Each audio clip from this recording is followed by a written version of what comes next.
Hello, podcast fans, and welcome to the Punk Rock Priest podcast, a faith-adjacent podcast about rhythm, culture, and the outcast.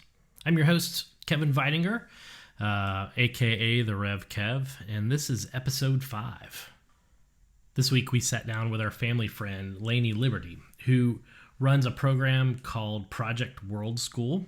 We also had a very special guest, my daughter, Sydney Veitinger, who attended Project World School and has been involved with Lainie's program for the last few years.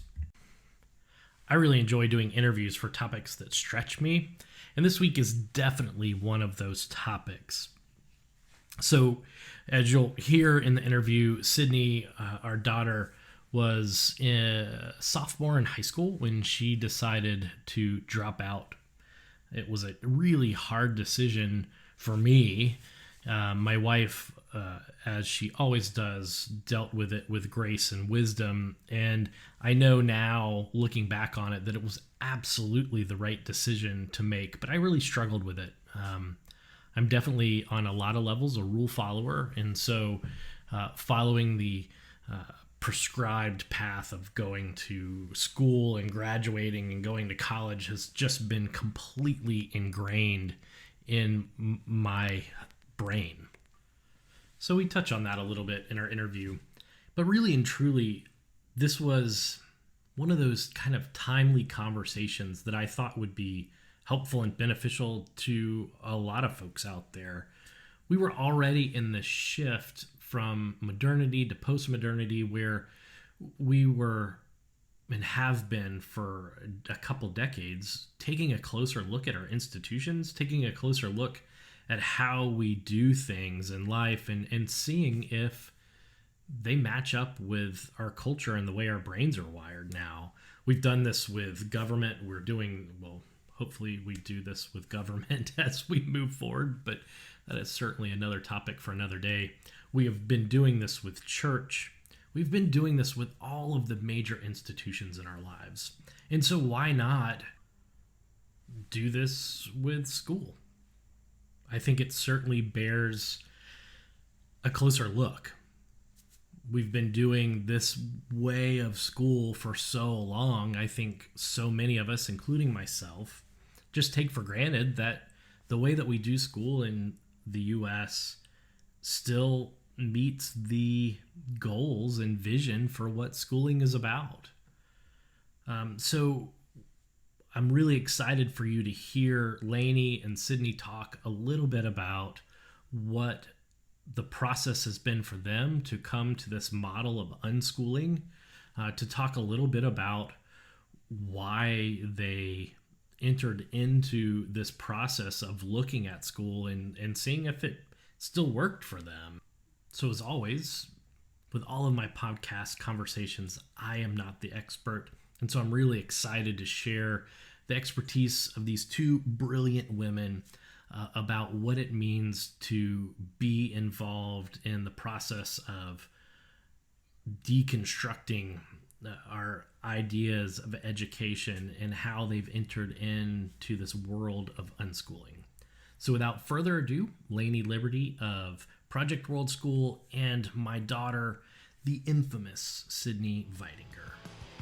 I just don't want to care at all. I think I'm done with my brain. Kevin's very personable. He needs to see your face. That's true. To have a meaningful conversation with you. And Kevin, how do you feel about Sydney calling you Kevin? Well, that is a really great question. It is. You want to know how it started? Yes. You don't have to talk into the mic, Sydney. He used to sub at our elementary school. Like, he used to be a substitute teacher, and when he would sub for one of me and Jordan's classes, he said we couldn't call him Dad. We had to call him Mr. Kevin. So then I just started calling him Mr. Kevin at home too. So. Love that. That's a great story. Miro often calls me Lainie, but not to me while he's talking about me while I'm in the room to other people. Yeah, well, that makes more sense, but like she just, I don't know. It's a thing. At this point, I don't really care. You know, it doesn't bother me. It bothered me at first a little bit. But, I call you Dad most of the time. Yeah. now anyway. You started it, to be fair. I know, Sure. that's what I said. It's what I always say. Yeah, whatever. So, yeah, I started it. It's always, unintended consequences of rules. That's the thing, you know? So I invited Sydney along because we are going to talk about all things unschooling. And Sydney has a little bit of an experience with that. First, I want to thank you for bringing her out of her shell. You've had you have had an amazingly positive experience on this child, so I appreciate that. But just to kind of get started, tell us a little bit about Lainie, about what unschooling is, and how your specific angle on unschooling works. Oh, and as soon as you plug your microphone back in, it happens. Yeah, well, it was never plugged in, so that makes it even. Oh no. Oh, that's funny. Yeah, so I would love to answer that question. Unschooling came about for me in my life as an organic process. As somebody who took their child out of school to travel without the intention of creating a actual, schooling paradigm. We didn't want to do that. We wanted to take a year to travel and explore the world and learn. We had no idea that there was something called unschooling. We just knew that we were going to travel and learn. For us, it became an extension of the way that I was parenting anyway, which was attachment parenting, which most people that sort of sign up for the attachment parenting theory or paradigm think it just, is a part of a child's life from 0 to 3. But I didn't get that memo. I just So attachment parenting really looked like a partnership paradigm. So I continued that. And our relationship, single parent, only child, was really based on communication and lots and lots of dialogue about everything. And so that fit in really well as it's an extension of the partnership paradigm, attachment paradigm. But as we started to travel, that became part of our learning paradigm for the first time. And that's how we sort of accidentally became unschoolers. It took about a year later until we realized that there was a name for it and that we were doing it almost to the T, like we were already following it. And the one thing that discovery gave me was permission to be a learner myself. And so suddenly mindset changed, even though I was the parent and I was learning alongside my child because I didn't know the things that we were learning, because it was all about experiential learning at that point. I suddenly gave myself permission to learn as well. And then the partnership paradigm in learning just amplified.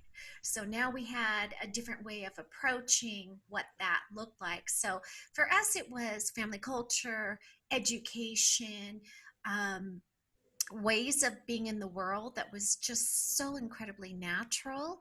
And as we started to, kind of get really comfortable with the languaging, calling it what it was, I began to write about it. And then I began to help facilitate that for other people because it became such a powerful force in both of our lives. Miro was the learner when he was much younger, but then also as he started to grow through like his later adolescence, he started to adapt, not because I taught him, but because I modeled how to be a facilitator, and we started to facilitate for others together. And that kind of is the nutshell of our revelation into unschooling.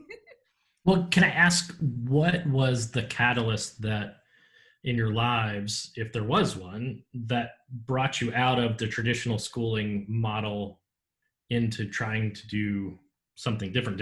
Was there a school catalyst, or was it a life change? If Mhm. that's too personal, we can move on. I don't know. I really don't know the answer to this. So I'm just kind of throwing it out there. I challenge you to find a question that's too personal. I Okay. am an open book. Fair enough. So I've told this story so many times, and I take it for granted that somebody who's listening or you don't know that story.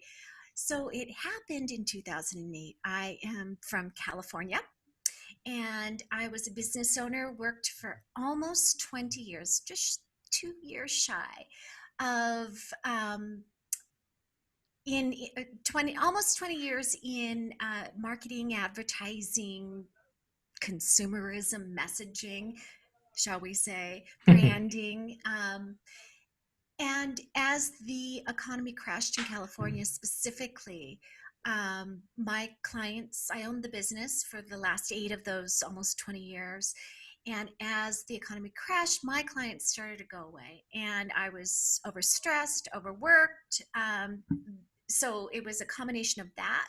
And then being a single parent, raising Miro on my own. And the most common thing I heard from him almost weekly, and it was true, was, Mom, you never spend any time with me. You're always working. And so to hear that kind of messaging, yet to have the pressure over here to create a life, to create a future, to create something that society said that I needed to create in order to provide stability for the child that I brought into this world, there was incongruity in both of those things. So, my heart broke every time he said it, yet here I am now faced with almost, now I could have perceived this as a failure in being able to provide because of this extenuating circumstance, which was the economy. So instead, I took the message that he said to me all the time, which really pierced my heart, and said, let's make a change. I am going to be that person that you want me to be, and we're going to get rid of all this other stuff, and we're going to go have an adventure. Are you up for it? And he said, oh yeah. So that's what, that all those things aligning together. I also felt a deep sense of not, I started to have that cognitive dissonance. I'm working in advertising and marketing, and I'm selling people through messages that I'm realizing consumerism may or may not be the healthiest thing to put into people's brains. So I started to get, a real heavy conscience about the type of work that I was doing. And even though several years before I stopped that kind of work, I transitioned into working for green eco companies and nonprofits, which, by the way, is why the nonprofit clients went away right as the economy crashed, because they were the first to feel the effect of the failing economy in California. Oh, yeah. So that, I had already been thinking about that. And part of raising Miro,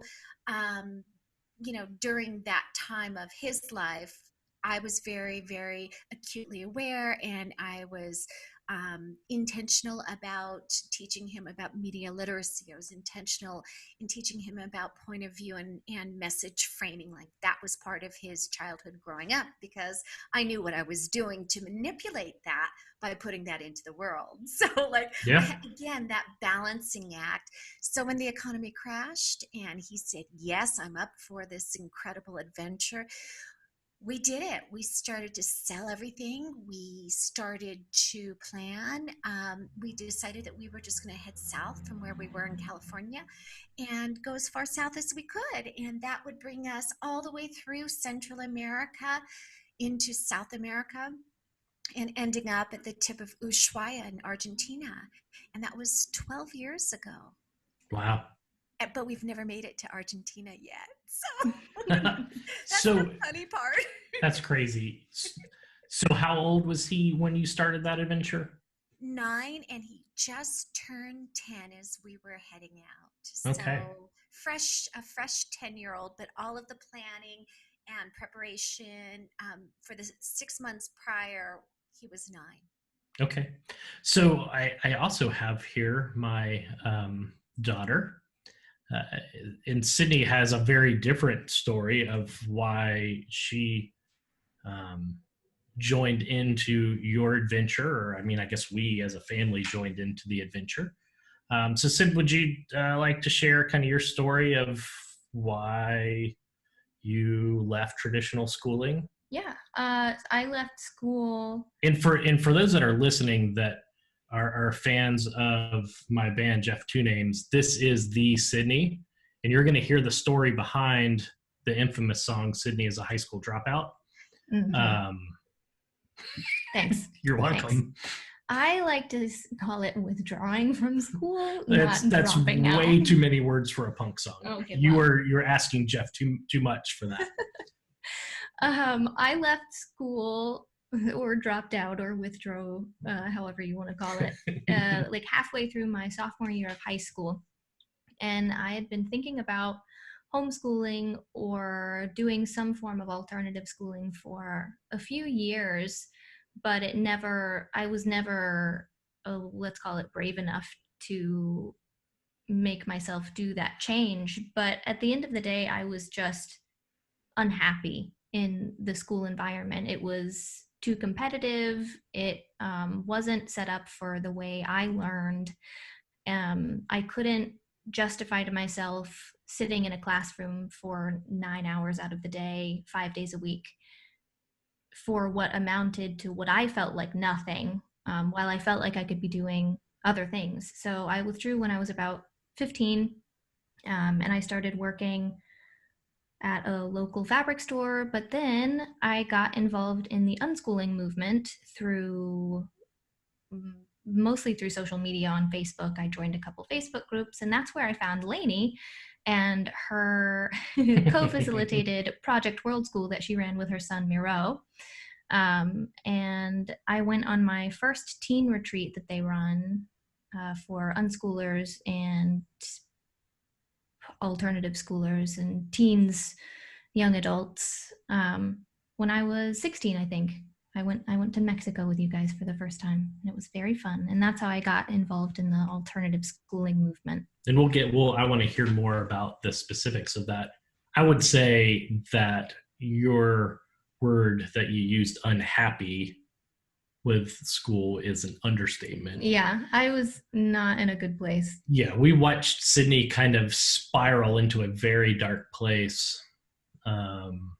Unfortunately, my wife Ginger was much more receptive to non-traditional paths for school. I really struggled with all of that. But you came around. I came around 100%. But at first, I really struggled with the whole withdrawing, air quotes, from school. Yeah. So, Lainie, tell us a little more about Project World School, and maybe kind of take one of your retreats. Is that the right word? Retreat? Yeah. And kind of tell us what it would look like. Kind of go through what one of those 3-week, 4-week retreats look like. Sure. But before I do, Yes. You have a punk rock song about your daughter being a high school dropout. Can you write one for Miro about being a 5th grade dropout? Sure. I mean, I didn't write any of them. Jeff writes all the songs, and he is a prolific songwriter and really could write a song about anything. Give him 5-10 minutes and he can write a song. It's pretty ridiculous how good he is at that. It's a gift. It is a gift. But he has a special gift of writing songs about Sydney. I think there's 5 of them. I've known him since I was like 8. Yeah, she's known Jeff a long time. Oh my gosh, playlist. You need to send Yeah. it to the playlist. All right, so I'm happy to answer your question. With the caveat that Project World School is not running in 2020. Can you guess why? Yeah, that's sad. So our hopes are that in 2021 we can resume travel and resume the fabulous retreats that we produce for teens. So I'll give you sort of a summation of the philosophy behind what we do, and then I'll share a little bit about kind of like the structural stuff that we do, and then I'll sort of put put it all together. And then I'll ask Sydney to share her experience after that. But in essence, because I shared with you my background, and we started to travel. We were supposed to travel for 1 year. Well, it ended up being about 5 years. Well, now it's 12 years. 5 years before we we started to address the challenge that Miro was moving into his mid-adolescence, and really feeling isolated and really desiring more social interaction, but also combined with the contrasting feeling that he did not want to stop traveling because he loved being in the world and loved exploring, and it was such a great way for him to learn, and he was thriving. So like he had these two really contrasting feelings or ideas. And so, as a parent does, we try and either console our children, but we try and solve the problems. And so my suggestion was, why don't we bring some teens to us? And that was like, light bulb moment, brilliant idea. And that became the reason why we launched Project World School. So from that moment, from that suggestion, and when he said yes, then Project World School, it was birthed. So what that meant to me as a self-directed learner, I had to learn everything I needed to know about facilitation, everything I needed to know about working with adolescents and development stages, everything I needed to know about creating community, and specifically learning communities. And I researched and researched and read and interviewed people and asked questions and listened to videos and podcasts, and everything that I could get my hands on, I learned. And from an intellectual perspective, I understood quite a bit about what it meant to facilitate. From an emotional perspective, I had the reflection of being able to write. And like I said in the very beginning, Miro and I have always had this very strong dialogue where I've always encouraged to articulate and speak about feelings and perceptions. And we always went deep into philosophy. So that was part of our continuous relationship, still is today. Sydney can tell you, still is today. So having the intellectual understanding of the outer worlds and the sort of, emotional, some would say spiritual, some would say,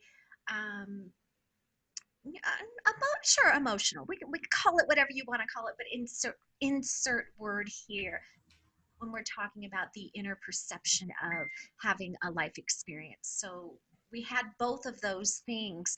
And my big goal in creating Project World School was creating a form where we could learn from the outer worlds, but we use the outer worlds as a way to dialogue about the inner worlds. And that seemed quite appropriate with the stage of development that adolescents are going through, the need for social learning, the need for social interaction, and it supported the thing that we were doing, which was experiential learning. So that really became the foundation. And from that picture, that big picture, that vision, I was able to create systems. And if anybody, including Sydney, who was on the trip, or any of our trips that we've done, if I said to them, what systems are in place? They'd say, oh my gosh, no, we're just living. It's life. So we're so, intertwined with our daily process that, yeah, we do have a couple of structures. We do our evening circle, and that's a big intentional part about processing and closing out the day. And that became more or less, it feels like tradition versus a task. It's a lovely tradition that honors the sanctity of the community that we've created. Part of the system, again, that we've created involves like our icebreakers and community building and play and silliness, and that sort of, following the principles of improv, which are say yes, win-win, and creating taking what somebody gives you and adding on to that and giving it back. So like those sorts of principles that are inherent in improv, which we use as our icebreakers in team building, then gets to be practiced throughout the 3 or 4 weeks of stepping outside of your comfort zone and traveling in a very, very new place. So systems in place, but it's also tools designed to help us create structure around framing outer world experiences into the inner world experiences and actually sharing and dialoguing about that. Yeah. Yeah. I will say that it was going all the way back to the 2020 thing. Sydney, we have a shared family calendar. Oh yeah. And Sydney had Peru in the calendar up until the day that it was supposed to start. And I was finally like, can we delete this out of Can the you calendar? please take this out of the calendar since you're still here? And I even thought that we'd be able to move it to October, but the international flights in Peru still have not been open. Yeah. And if they open on October 1st, we're not going to be the first people in. Right. We have to make sure that there's a sense of safety, both from the parents' perspective, but from our perspective and the teens' perspective, because nobody's going to want to step into a situation that's perceived as being dangerous. So we don't want to be the first back in. Yeah, of course. Yeah, I know. And every time that I'm having a conversation with somebody, it's I'm supposed to be in Peru right now. Oh, right. Yeah. Yeah. So Sid, tell us about one or multiple of your retreats. Well, the first one I went on, like I said earlier, was Mexico. I went on, it was most of your retreats, I think, run about 3 weeks, a little over 3 weeks. So And you were how old? I was 15 when I first went, or maybe I think I was 15. Yeah, I was 15. And I'd like to say I asked that like I knew the answer, but I couldn't remember. Oh my God. No, I knew you were asking because you didn't know. I also was there to volunteer pre-retreat on one of your family summits. I was volunteering. I know. Oh, that was your first one? I didn't know that. Yeah, I was volunteering with your kids camp, and then we went right into the retreat. And for me, it was so strange. I was going from very rigid, traditional. I've gone all through elementary school, was in high school when I dropped out, and have just gotten involved in this alternative community that have all of these, like, I want to call them buzzwords, like intentional and experiential and all of these things. I was like, wow, that sounds so interesting and different than everything I've ever known. So I was out of my comfort zone, which is a big thing for you, I know. I was out of my comfort zone just getting off of the plane in Mexico, coming to say hi to you. But then, I walked off of the, arrivals area, and there you were with this big sign, like, welcome to Mexico. And it was, I within the first few minutes, I was like, yeah, this is where I'm supposed to be. This feels right. And I never stopped feeling that way throughout the entirety of the retreat in Mexico and in the subsequent one I went to in Thailand. And the community that we build on all of the retreats is something that changes you inexplicably in a way that I'm not entirely sure I can explain. But I made friends that I'll have for the rest of my life on the retreats and built relationships that have been fundamental to my development as a person. And yeah, it's one of the most important things that I've ever done up to this point in my life. I have been introduced to 3 children, not children, they're adults now, who I love, Gianna, Miro, and Noah. Oh, so, yes. Noah, I met in Thailand. Yes. I still keep up with Noah because we have that music connection. Mm-hmm. Even if Sydney didn't talk to him, I probably would. I talk to Noah. I know you do.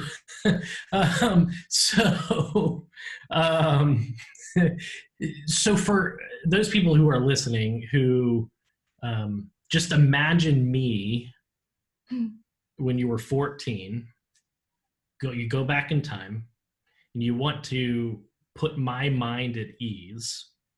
So imagine you're talking to one of those people. Like who's old? Well, thank you. When they were young? No. What I mean is people who are having a hard time conceptualizing stepping out of traditional schooling. Mm-hmm. On the retreats that you went on, how was your mind expanded? I mean, you've obviously you've talked about coming out of your shell. You've talked about feeling at home and being in the right place. Mm-hmm. You know, all of those principles of improv that Lainie has talked about, you have lived into, which even if nothing else, as a parent, I appreciate. She still hasn't, we still have to work on the saying yes to dad thing, but you know. No. What ways were you stretched cognitively? Well, on the retreats from like day one, the first almost entire week on retreats, we're doing icebreakers and improv games. And that's exactly as uncomfortable as it sounds for an introvert. Yeah, 100%. Where, like having to act like, do weird bodily movements and talk in an alien voice in front of people I barely know. And did you videotape that at all, Lainie? Yeah, there are lots of photos. If you care enough, you can find them on Facebook. Sweet. I take little snippets. Yeah. She takes so many photos on all of the retreats. Yeah, I want to hear you talking like a robot. Anyway.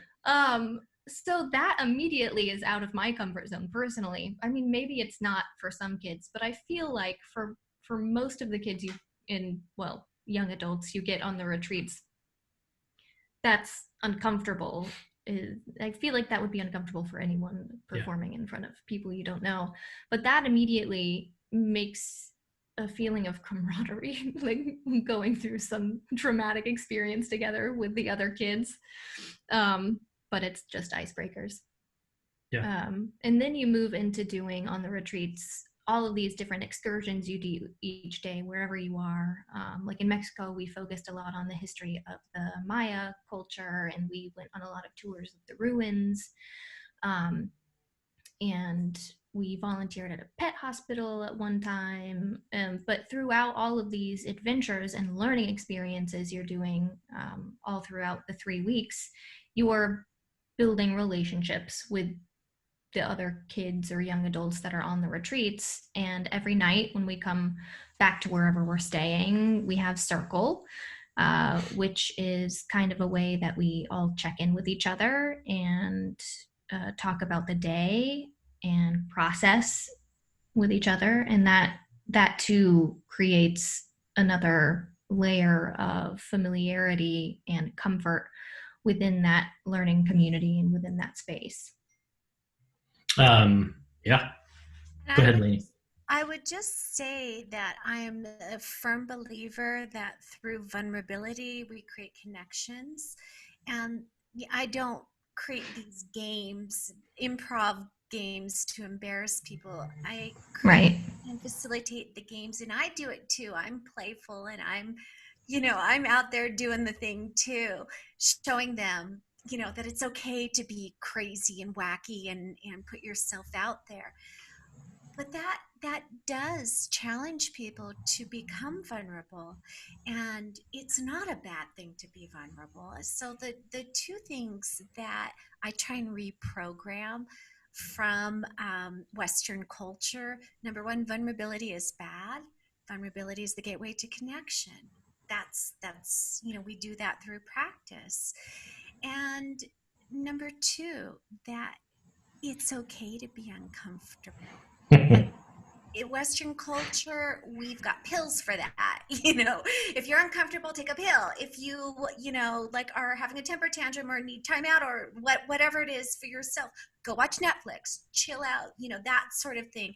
Let's get rid of that kind of culture. Let's be comfortable feeling the things that we're feeling, because there's nothing wrong with our feelings.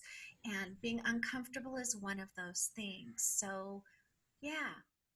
Yeah, I think that's that was definitely my experience. It's the vulnerability that makes you able to connect with everyone else that's on the retreat as well. Well, you've found since then a love of studying cultures and now are studying anthropology in college. I am. That is what, yes. Which I am super jealous about and excited because I love anthropology. Yes, that has learning all about different cultures while traveling with Lainie and Miro is what pushed me to major in anthropology. I didn't know that. That is the most amazing thing. I am so excited for you. I'm excited. It's really, I've learned a lot, even though I am in traditional school again, but it's fine. You're doing it on your own terms. I know. That's what makes me feel better about it. Yeah. But it's exciting. So just to kind of close out our conversation, the reason I wanted to have you on, because right now 2020 is what it is, and so many schools starting back in a lot of places. This week, where we are in our part of Westchester County, school started back yesterday. Some are doing online, some are going, like right here in our little village. We live in what's called a village, which is really bizarre to me because I'm a city guy. They're going full back in all day, every day. I didn't know that. And there's a lot of parents out there that are just really nervous about that and what that means. And I think parents are starting to question traditional schooling in ways in this country that hasn't been done in decades. So what would you say to parents who, they come out of this year, will live into hope and say the COVID crisis will end at some point, and they come to a place where they think, we haven't been in traditional school for, almost a full calendar year, and we're okay. We lived, and my kid somehow didn't, spontaneously combust. What would you say to them about moving into an unschooling paradigm? Well, one of the things that you may not like this as a parent, I work with teens to develop the muscle to question everything. Oh, I like that as a parent. Okay. Some parents wait, you're questioning me? Yeah, right. No. I feel like my job as a parent is to help birth fully functional adults. Yes. And independent thinking adults. I don't want little mini me's. No one needs more me. I mean, right. I mean, there's plenty of me for the world to go, plenty of me to go around in the world. No one needs more me's. Well, if we as a culture practice more questioning everything, maybe at some point we would ask, what is the purpose of education? And that was the question that I had to ask myself when we started to travel, and we were about 8 months into the travels. And when Miro and I said, okay, we're not traveling for a year, he said, let's keep doing this forever. I said, okay. I had to question, what was my role as a parent to, air quotes, educate my child? And that's when I had to go into that deep inquiry. Well, I had never questioned education before. I had always believed it was somebody else's job to educate my child, somebody who was qualified. But I never once asked, what is this thing that we're giving them called education, the product of? And when I started to unpack that and look at what all was involved in that idea of education, it didn't match with the things that I wanted for my child, for my son. I wanted my son to learn. I wanted my son to be able to develop a love of learning. I wanted him to be able to solve problems. I wanted him to self-direct or be intrinsically motivated to research things that interested him. And I wanted him to be able to have grit, to be able to know that he can do this, get up, try and find something out, fall, and get up and do it again. School didn't do any of those things.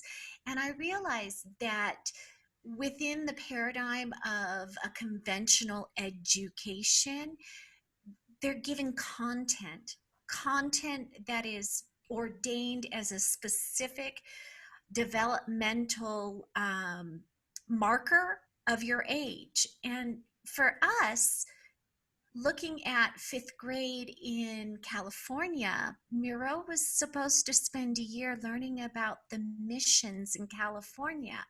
And I just thought, how is this going to really enhance his life? He's being told what to look at, he's being told the relevance to his life without being asked, is this relevant to your life, or are you even interested?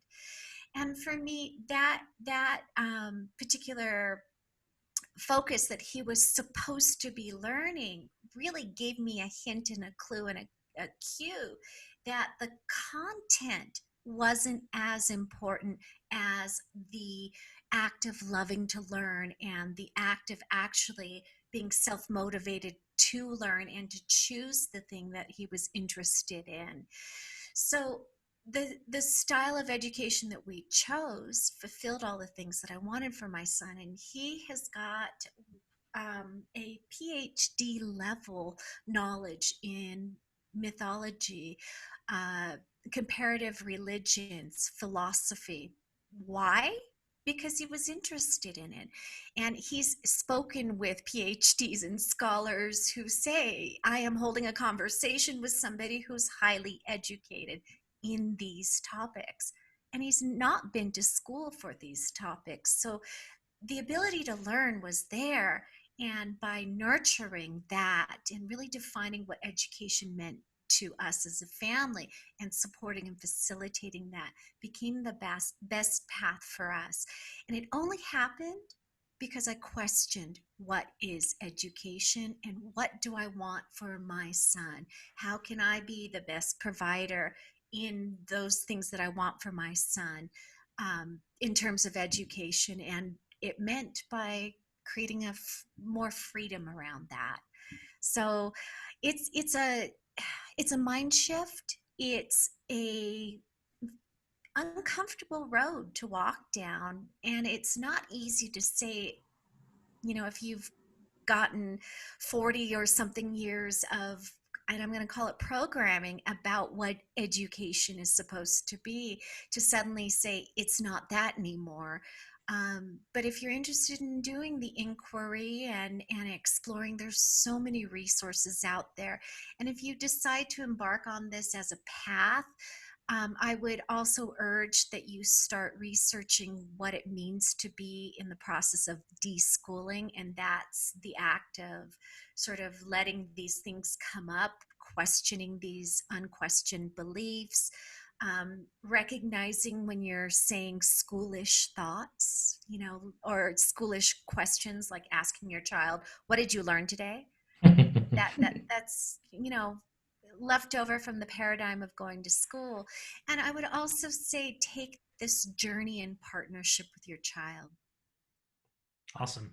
Yeah, I think we're in a place as we move from the modern era to the whatever post-modernity will be. We're questioning a lot of institutions and in the purpose of those institutions. I mean, I've done a lot of that with church, and it's a 2,000-year institution that has changed significantly in over those 2,000 years, through periods, and has gone through renovation after renovation. And we're in the middle of doing that with church. And so to me, of course, we would have these conversations about the institution of school. Well, that's all I've got. Sid, do you have any additional thoughts you need to add?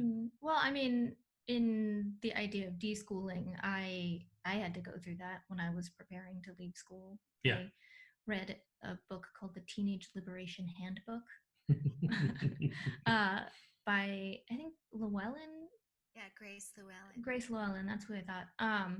And that was a really informative guide to me for anyone who's looking for literature. That's great. Well, Lainie, thank you for joining us from Mexico. It's good to see your face. And Mucho gusto. and again, thank you so much for being such an amazing, positive influence on Sydney's life. Oh, such an honor, such an honor. And I can't wait to just watch her do everything fabulous that she's going to do in her life. I have no doubt. All right. Well, we will let you go. You have a wonderful day. Love you, All right. Lainie. Bye. Darling, bye. Well, podcast fans, I hope you enjoyed my conversation with Lainie and Sydney about unschooling, and I hope you've been stretched a little bit to think or rethink about how we do schooling in America.